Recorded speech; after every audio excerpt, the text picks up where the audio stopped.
Okay, so we start with Bayesian filtering methods. So I will present here the state space representation and the notations. We assume here that we can put the DSG model into the following representation here, okay? So S is a vector of state variables of the model that depends on its own past. It is Markovian of order 1, but the dependence can be longer, but here we can just put it in a one order Markov representation. The dependence is the function f that can be nonlinear, and the structural shocks are in epsilon. It also depends on the set of deep parameters of the model that is in theta.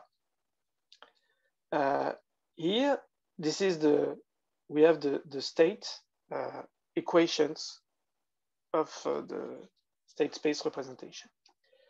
The second set of equations are the measurement equation. And we have here in Y a set of observed variables depending on the states at time t and on the structural parameters. The function j can be nonlinear as well. And here we have a specific assumption that we have additive errors. This is additive measurement errors. So be careful, this point is crucial when you do nonlinear estimation. So we will see that point later in the presentation, but this point is crucial. So this is the set of measurement equations. So here we suppose that we have a sample of observed variables that are in vector y from the first to the TS observations. Okay, so the size of the sample is T. And the question that is asked when we examine this representation is how to characterize the distribution of ST, the set of latent, the unobserved variables. So here we have a set, we have two distributions that can be characterized.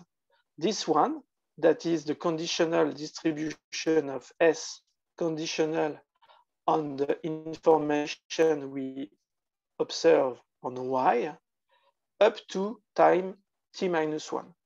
And here we are trying to characterize S at time t.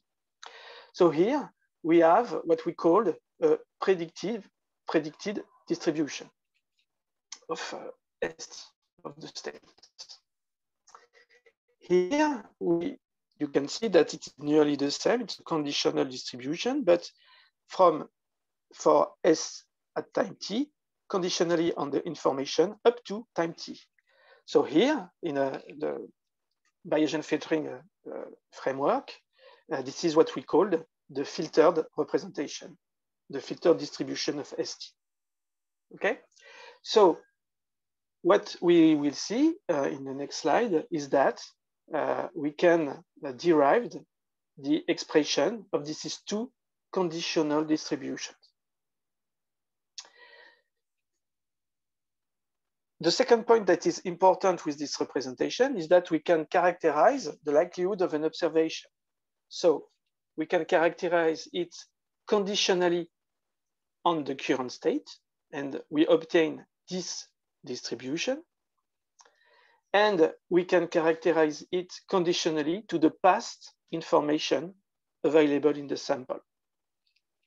And so here is the object that will allow us to build the likelihood of the model. So this is 4 densities of probabilities will be derived using Bayesian formula.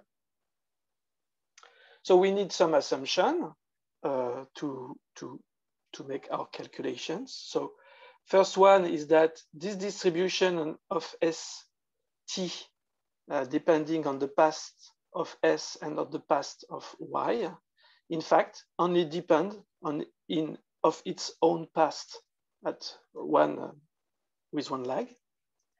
And in fact, this is an unknown distribution, but if you recall the state equation, you see that something that can be easily, we can draw easily in this distribution by simulating the state equation of the model. Second assumption that we need to simplify our calculations is that YT, conditionally on this is two guys, in fact, only depends on the current state. So the current state contains all the past information needed to characterize the distribution. And this expression will be easily evaluated since we will make some assumption on the measurement errors. If you recall the set of measurement equations, okay? So if we assume that the measurement errors are Gaussian, this distribution will be easily, very easily evaluated. While this one is unknown, but we can draw in it easily by simulating the state equations.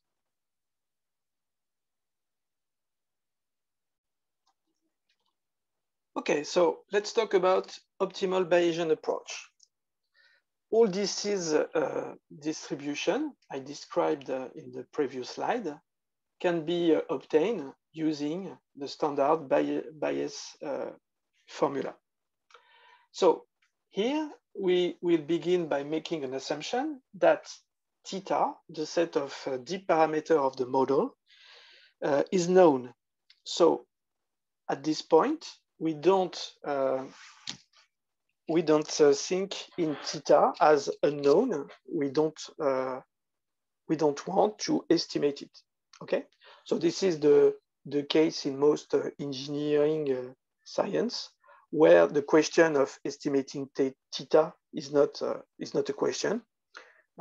In general, they suppose theta, and then they are more interested in the distribution of latent variables. So in the our first approach, we will suppose as well that theta is known, and we will try to characterize the distribution that I presented in the previous slide. And the question of estimation will be discussed in the section 5. So traditionally, in the Bayesian literature, you have two steps that allows you to obtain the different probability distribution that I presented in the previous slide. This is the prediction step and the updating step. So suppose that you know this guy, this distribution on past ST, ST-1, conditionally on Y1 for up to T-1, okay? So the filtered distribution of the previous time. You can derive the predicted distribution of ST, so in T conditionally to T-1, by applying this integral. So this is the prediction step, since we obtain here the predicted distribution of ST. And the second step is the updating step in order to obtain the filtered distribution ST conditionally to Y up to time T. So using the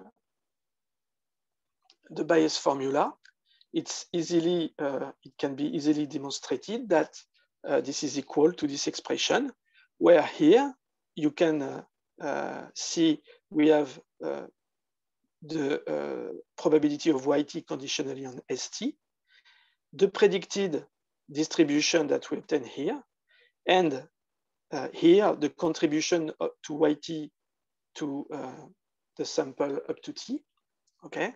That is simply this sum.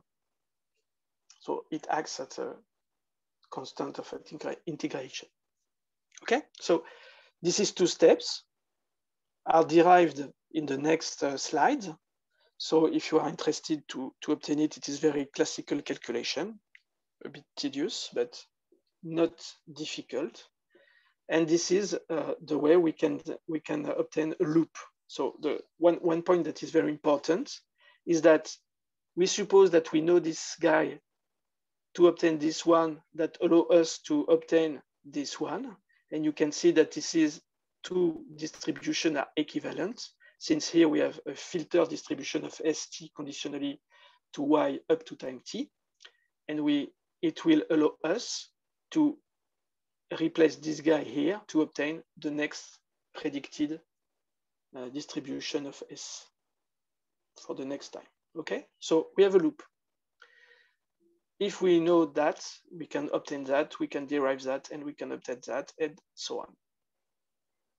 Okay, so this is the big principle of filtering. It is recursive.